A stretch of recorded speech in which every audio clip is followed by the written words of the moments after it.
So this is scrub, and the scrub is a really special type of habitat in Florida because it's pretty much, there's other types of scrub in the world, but like Florida scrub, this is the only place you'll find it. And it's pretty much filled with all sorts of cool plants and animals that are endemic, so you only find them here. So last time we were out here, I'm pretty sure we found at least one thing that's pretty critically endangered, so that's really cool. And if you look, you can see like everything's super sandy. So we're pretty much standing on ancient sand dunes and ancient beaches. So the soil here is, for lack of a better term, it's a lot like a desert. Like the water doesn't hold in it really well, so a lot of the plants are adapted to survive harsh conditions without a lot of water. Same with the animals. We have a lot of things out here that have adaptations that help them to survive really, really high temperatures, not a lot of water, and very well drained, not poorly drained, but well drained soil, so the water just kind of runs straight through it. And it's a pretty neat habitat. This scrub actually is pretty overgrown, so, or getting close to it. Usually in the scrub, we don't like the oaks to get higher than about like 4 or 5, 6 feet, because once they get too high, some of the animals that are endemic to the scrub, like the scrub jays, will move out.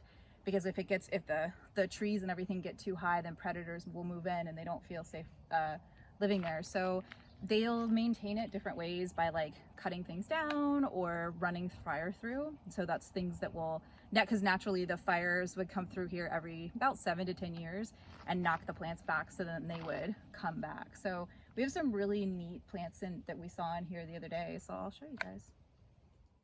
The first plant that we want to check out here today is the Hog Plum, one of Misha's favorite plants. Okay, so Liz, what were you asking about the plant with the color? The little ones looked like they had reddish stems on them, and the taller ones looked like they were more whiter. Yeah, and if you notice, as they like age, they'll kind of die back and they'll lose the leaves, and then you can see the thorns really, really well. But no matter what the age, they had that kind of like that bright green color. But yeah, as they get older, they do have a tendency to change color, and it can actually get to 10 feet tall. So when you see them all in through here in the scrub, they really like sandy soil. So we find them here in the scrub, but we can also find them like if we went out to the coast, in some of the coastal habitats that are a little bit drier, like some of the uplands there, you can find them there as well. And of course, what's really important to remember, if you are in a natural area, it's okay to take like one thing maybe to try it, to taste, but you don't want to harvest unless you have permission. So like for us, we would take one fruit and cut it up into little teeny tiny pieces and let everybody try it. In a lot of places it is verboten, like, so it's not okay to collect things. So you always want to make sure that if you're doing that, you have permission, or you're doing it in a way that is super sustainable. So like one fruit and then cast the seeds aside, especially for hog plum, because the seeds contain cyanide like a lot of other types of fruit. One thing that's really cool about the bark is it's used to tan leather. So the bark can be used to tan leather and to dye things, and it has a really pretty dark color. It also can be used in different cultures medicinally, and in Africa the fruit were used to make beer. Out here in Florida, we had a lot of really small like pioneer settlements, and this is a native tree. It's a native fruit that grows, so it was used for making jams and jellies. And Brian was asking, hey, could you use those to make pies? And yeah, absolutely. So this was a really great food for the settlers to be able to harvest when maybe they weren't able to get things normally by as easily by going to the store like we would today. So who wants to be super brave and try the hog plum? Yeah. So okay, so this is the hog plum, and it's got these really like juicy looking yellowy fruits, and you can tell like the hog plum will have these leaves that are kind of oval shaped, and I always see them as being almost like folded. But the other way that I always know the hog plum is by its thorns. So you can see this branch really well right here. It's got some lovely thorns, and to me this is like one of our hedge plants here in Florida. So especially in the scrub, it's all throughout here. It's got the bright yellowy green leaves, and it's super duper thorny. It's a really, really neat plant, and they're pretty tasty. Okay, so Brian, how would you describe the hog plum's taste? The hog plum's taste can vary depending on the ripeness of the fruit. It can go from sweet to bitter pretty easily. Did you like it? Was it tasty? It was very tasty. There wasn't very much to eat. It was mostly skin and pit with a little bit of the deliciousness in between. And it's kind of waxy too, right? A little bit waxy, especially if they're not fully ripe.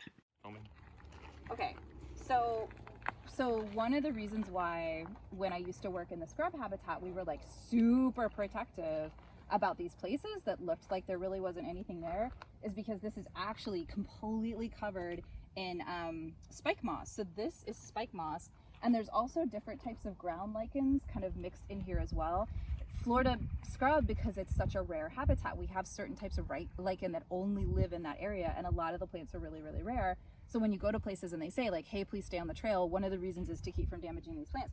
So I'm gonna see, because these guys get water so little time, we're gonna pour some water on this and see if it puffs back up. It might. Let's see if it greens up. Because when I was out here a couple, like about a week ago, it must have just rained because all of this was like bright green. You guys gonna come back? And sometimes you can do this and it's this crazy thing where it like instantly comes back, and sometimes not as much. So this may not come back as quickly. It totally is. It's like no crazy lady. I did. My friend had done that with like resurrection ferns, but it took like 15 minutes. Yeah, and this guy is in the like it's in a family of plants that are considered like the fern allies. So real primitive prehistoric plant. It's a really neat one. We'll have to come back and check on it. But let's go see if we can find some of the other cool ground lichens. So here are some of those super cool scrub ground covers. We have the sand spike moss greened up because it's gotten some water here in this photo. And then next to it is a unique lichen. This is one of our deer moss. Sometimes it's called reindeer lichen, depending upon who you ask. Cladonia. And you can see it's like puffy, like a puff ball. And when it gets wet, it gets really soft and spongy. And when it's dry, it gets brittle. In this picture, you can see another type of cladonia next to it. We have the red cap, or the British soldier lichen. And of course, this one gets its name from the redness on the tops of the lichen that you can see here. All of these do grow in the Florida scrub. They are super neat to find out there, but they are also pretty delicate. So if you happen to find yourself out in any of these areas, remember that they can be impacted if you step on them. So please proceed with caution and love. And then we also have the olive right here growing. And so how do I know it's olive and not the hog plum? Because it looks totally different. No, I'm just kidding. So there's no thorns, and the leaves are kind of growing in they're opposite. So they're like one across from the other, and they almost grow in like a whirl. And then it's got olives on it, so it's in fruit. The leaves are a little bit longer. They're a different color green. They're not like folded like the hog plums are. And this is the only member of this particular olive genus that's native to Florida, and they haven't been cultivated. It's kind of weird. People have said like, yeah, I don't know why they haven't been cultivated, because you could press them and use them just like other olives, but I think a lot of it is because this really is, you really only find it growing in super sandy areas like this. But you can see, like, look at how much, like, this guy is loaded, like totally loaded with them. Earlier in the video, I did misspeak. We do have another native type of olive here in the state of Florida. It is our American olive. You can actually tell these guys apart pretty easily though, because our wild scrub olive has much bigger fruit, and you'll only find it growing in central Florida over to the west coast of the state where I'm at. So it grows in a very specific area, and if you're finding it anywhere else in the state, it is most likely the other native olive or one of our invasives. And just a quick check into, these fruit are not ripe yet. So when they ripen, they will turn a dark blue or black color. Right behind me is just be really careful. This is the Scrub Rosemary. And this one is probably this is a federally protected plant, I believe. And this one shows you really clearly one of the adaptations that a lot of the scrub plants have. It's got almost like needle-like leaves, because they don't want to have big thick leaves to waste a lot of energy with. So they put to do photosynthesis, tiny little leaves like this don't take much energy at all. When we first began our walk, we talked about how many of the plants in the Florida scrub are highly adapted to thriving in a place without any water. And you can see here the needle-like leaves on this plant. Because they are built in this way, it cuts down on the amount of evaporation. And so the plant really doesn't need that much water, and they're able to get away with not having very much at all. And we actually have a type of scrub in Florida called the rosemary scrub. In these special type of scrub areas where we have a lot of the rosemary plants, they're often called rosemary balds because around the plant usually not a whole lot grows. We tend to see really big, like flat open patches. And what's really neat about that is the rosemary is allopathic, which means that it will put chemicals into the soil that will prevent other plants from growing up around it. So a lot of times when you see these flat open patches, if you're out in the higher elevations in Florida, in the areas that are really sandy, you could potentially find this plant, especially if you just see a bush that's kind of sitting out there on its own. Again, this is a really special plant, and it's really exciting anytime we find it because it is so unique and endemic to our state. Brian was asking, what are those berries? And here, and right behind me, is the answer to the question. So this is pokeweed, and right there as well, yeah. So this is a younger plant. And then behind me, we have like an older, some in various different stages. So this one has gone to flower. So the flowers come up on these inflorescences. They're like almost like stalks. And they're really cute little like white flowers with almost like pink on them and light green. And then they form these fruits, which are green. And then, oh, beautiful. Do you have any right there? Oh, good. And then as they ripen, they turn like a super duper dark, deep color. And you can kind of see it right here. And right, yeah. So this guy is super red. So a lot of times you'll hear people say like, oh, if it's pokeweed, it always has this red stalk. Not true. I do find that like, yeah, if you look at the little one that I brought over first, it does not have it. But when they get older and mature, a lot of times they will have that bright red stem. This plant is so interesting to me because I learned this as a really awesome native plant that is one that is poisonous, but if you knew how to work with it, it was totally okay. And then when I went to herbalism school, they were like, oh, poke is super duper poisonous. I'm like, really? Because yes, it is. But my whole life, I've known it as like a friend. So this is a great example of a plant that like you know, it's poisonous. I'm touching it. Don't do this if you're not comfortable with it, but I feel like, famous last words, right? But I feel like I have a pretty good relationship with this plant. I've been working with this plant for over 25 years in various different ways.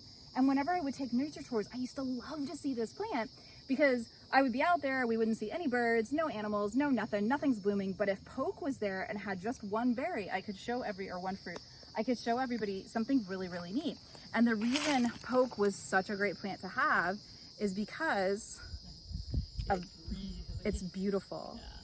So before anybody freaks out that I'm doing this, I told my herbalism teacher I did this, and she's like, you do what with the berries? I'm like, no, really, like, and I've never had a problem doing this. I do not recommend doing this unless you are 100,000% okay with potential causes, because one of the things poke does is it's very purgative. Yeah, it's gonna stain your bandana. It's lymphatic. It's going to make things move in your system.